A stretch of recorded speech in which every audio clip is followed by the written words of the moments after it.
Thanks very much indeed. I chose this title in an unguarded moment because Jason and Helen suggested something on the Tyne River might be appropriate. So I rather rapidly went for a river of history, and then, having arrived, I realised the titles aren't in the programme, so I could have left it out. Even more sensible it would have been to do so when I went yesterday to Indianapolis's excellent Eiteljorg Museum and read the following on one of the displays. Time as a river is a more Euro-American concept of time, with each event happening and passing on like a river flows downstream. Time as a pond is a more Native American concept of time, with everything happening on the same surface, in the same area, and each event is a ripple on the surface. So my glib choice of a river of history, of the flow of time, I was put into my place by visiting the Eiteljorg, where, as is the aim of a conference like this, we see perspectives from different disciplines and different kinds of people. Now, I'm not sure whether a river or a pond or a ripple is actually a great metaphor for what I'm wanting to talk about. I think my brief is historical. It's about a river and a landscape. And if anything, landscape is actually what I'm talking about here. How the river relates to the landscape in which it's situated. So my theme then is landscape. I'm a landscape archaeologist, and I am now director of the just established McCord Centre for Historic and Cultural Landscape at Newcastle as of about 3 days ago. So you won't find our website quite yet, but look again in a few months' time and you will find us in our activities. I'm here then to sell the idea or the vision of landscape as a tool, a framework for dealing with some of the kinds of questions and issues that Jason and his colleagues have outlined in the brief for the conference. Landscape is both tangible and intangible. It's about material and perceptual relationships that, if you like, flow or link from the past through the present and on into the future. I'll give a couple of quick examples to help explain what I'm talking about. Now, one of my main fields of interest is early medieval archaeology in Britain and Europe. So these are some early medieval examples for you. Making the point again, I think that we have to seek back further in time to understand the relationships of people to landscapes and indeed to rivers. In the late 6th century AD, an Anglo-Saxon chief was buried here in the Whittingham Vale in Northumberland.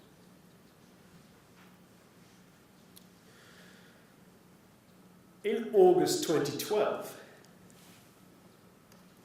the remains of his burial were found by a metal detectorist in the form of this ritually killed sword. You can see that this is a metal object. It's actually a sword which has been folded over in two and bound up with other objects, a knife and some fittings. This is unique in Anglo-Saxon England, and it shows us that this was a place where a person of some importance was buried.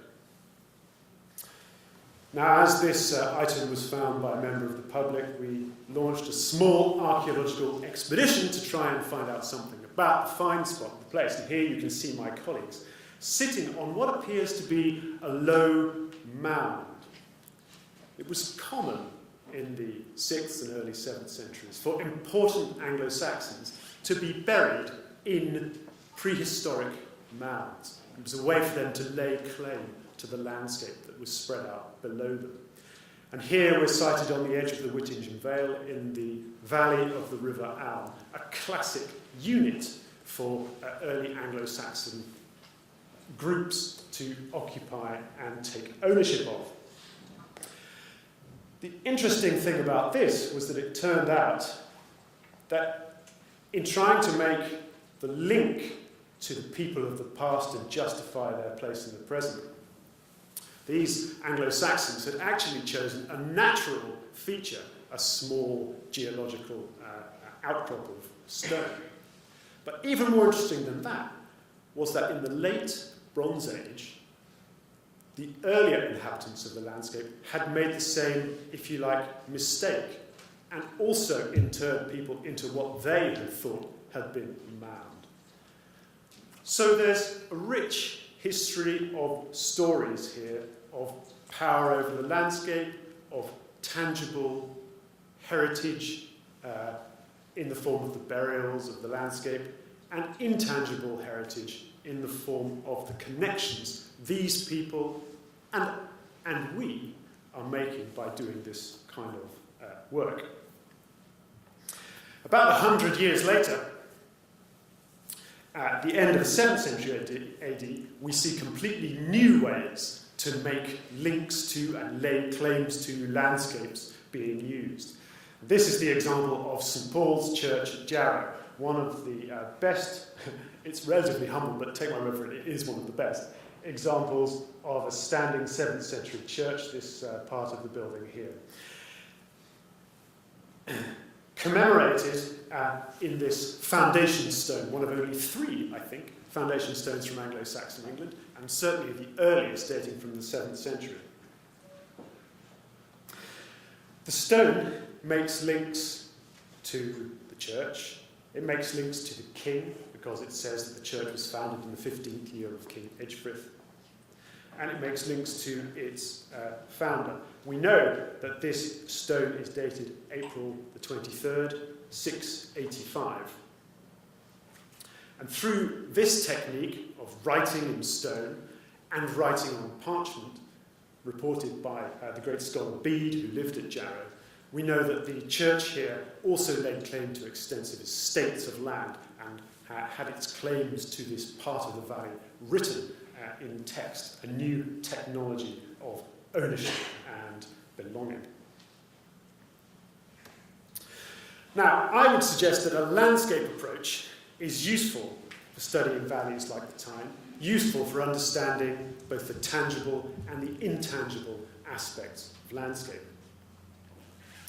By landscape, I'm not just talking about scenery or environment or even the specially designated cultural landscapes of contemporary heritage theory. Instead, landscape is everywhere. It's both the everyday and the special. It provides the frame for and acts as the medium for people's everyday lives. Landscape, then, is a unifying concept that's dynamic, it's socially and culturally embedded, and it contains heritage and culture as much as it contains nature. It enables us to connect and contextualize places through spatial, chronological, experiential, and social frameworks. As I've said, it includes tangible and intangible aspects. It depends on context and is made out of many relationships. This idea of landscape is summarized in the European Landscape Convention, the text of which, the crucial clause of which, is on the screen. And much of the work that we've been doing has been guided by the Convention and related documents.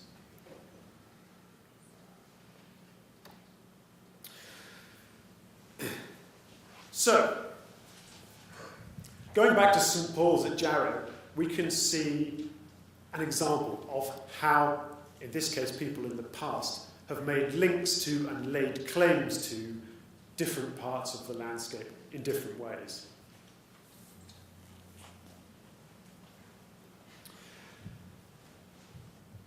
The founders of St. Paul's were Benedict Bishop and King Edgefrith. And when they built the church, they did it using Roman masonry, which was taken from the forts of Hadrian's Wall and from the Roman wall itself. And in this way, they made a relationship or a link back in time to the Roman past.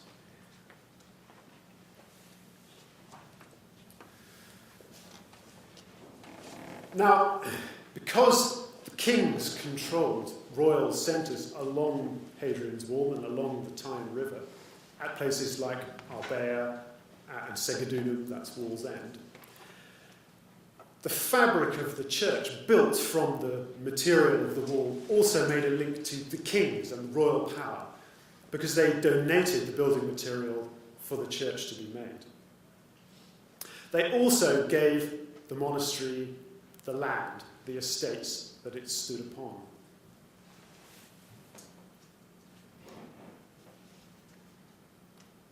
Oops. In addition, the founders of the monasteries made links to places further afield, especially Rome.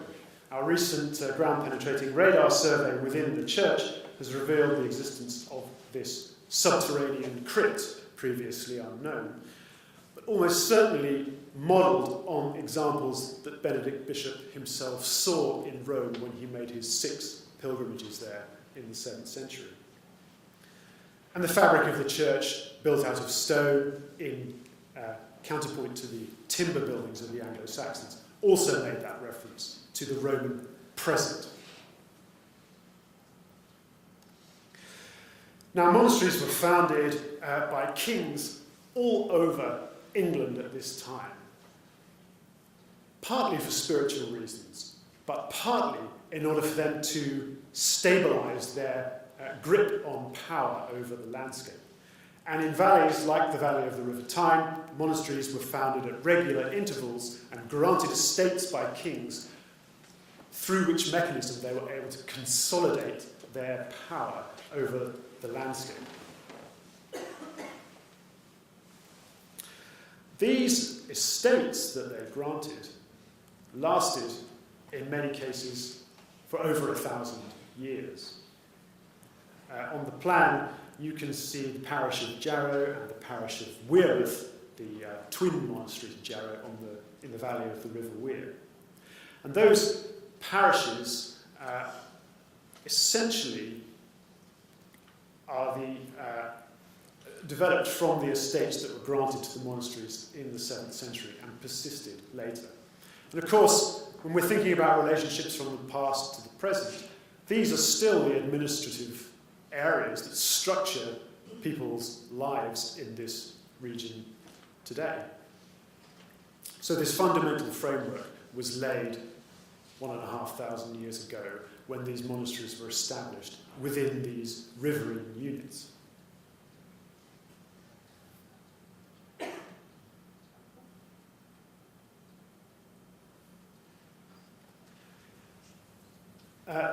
These were also the richest agricultural areas, the areas shown here in white and kind of buff colour. Areas that were controlled by the monasteries, where medieval open fields existed, farmed by the tenants of the monastic lands. And the legacy of these is also visible in the landscape. In general, enclosure in this area took place in the 17th century, so until that point we had functioning open medieval field systems which were enclosed into these more regular fields about 400 years ago.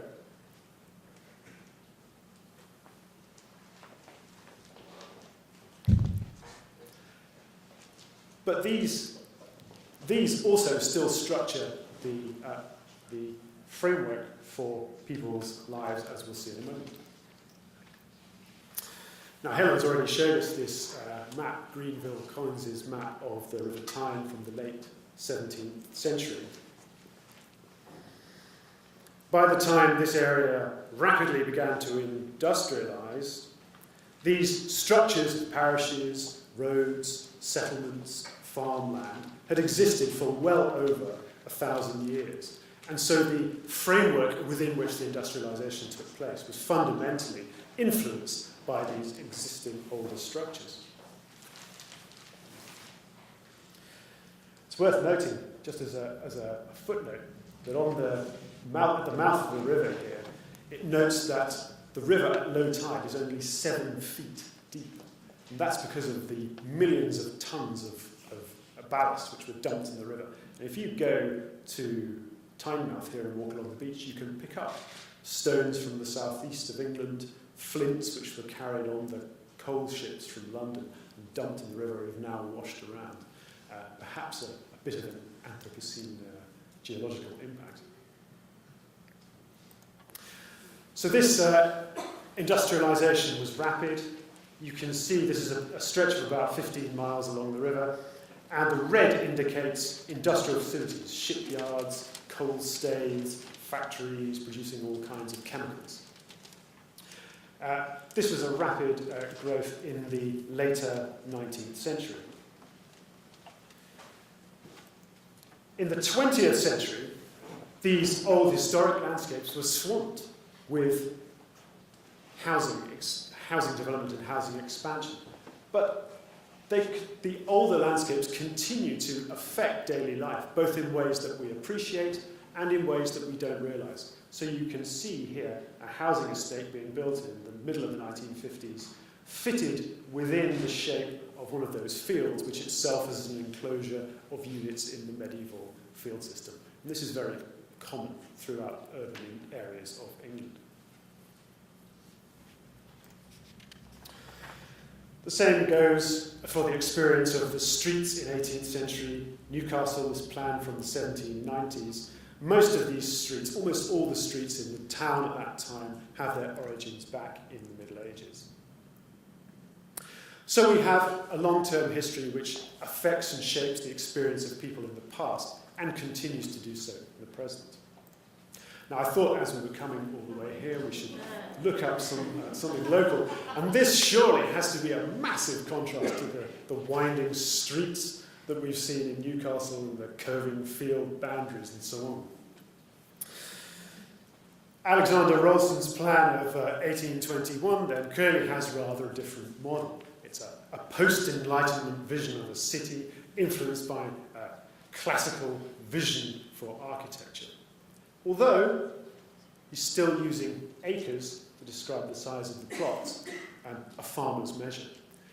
Now, on the map here, he says that the plots are 67.5 feet across. I thought that seemed like an unusual unit, so I tried measuring some on Google Earth yesterday in an idle moment in my hotel room. Actually, it turns out that Indianapolis isn't quite 1 mile by 1 mile square. It's a little bit less. And it turns out that the average size of the plots isn't quite 67.5 feet. By the time you allow for the streets in between, the plots are more like 66 feet across. That's 66 feet, one chain in old imperial measures, or 22 yards, the length of a cricket pitch, for those of you. This is also approximately the dimensions of the plots of the oldest medieval buildings on Newcastle's quayside. So we can see that even in a regular grid like this, we still have in the intangible landscape the imprint of the earlier history coming through. So, one of the key things about landscapes is that they are always changing. The colourful maps that I've been flashing up on the screen without explaining are partly about understanding the history and the historic development of these places. But actually, all of them have been commissioned for another reason. They're all about managing the changing landscape that we live in today by understanding better the historic development of these places. Landscape then provides us with a framework for understanding the forces for change in the world around us. And there are many other aspects that can be brought into landscape because it's about perception as well as the material elements of the world. we can use landscape to respond to societal challenges, community aspirations about the kind of places people would like to live in. And we can see landscape, for example, as a common good, something which everyone can have a kind of ownership in without being the absolute proprietor of. Landscape, then, is also the total heritage, what some people call the new heritage. That means to say it's not only about special places, about high art, about castles and cathedrals. It's about the everyday, the people, the places that people know, visit, and live in and like. So I'll finish up with a short advertisement. As well as the McCord Centre, we've also just embarked on a new project called the Cherryscape Project, Cultural Heritage and Landscape. The aim of this project is to promote and develop the idea of landscape as a frame for managing the world around us. And the project will have 5 international conferences, starting with Ghent in July this year. And if any of you think that these kinds of approaches to managing the world, understanding and researching the landscapes around us would be of interest to you, you would be extremely welcome to join us at the Cherryscape conferences, whose website you see on the screen, but don't bother looking at that for a day or two either, but it will be active by the 1st of February, so I'm told. So, new departures for all of us in the world of landscape. Thank you for your attention.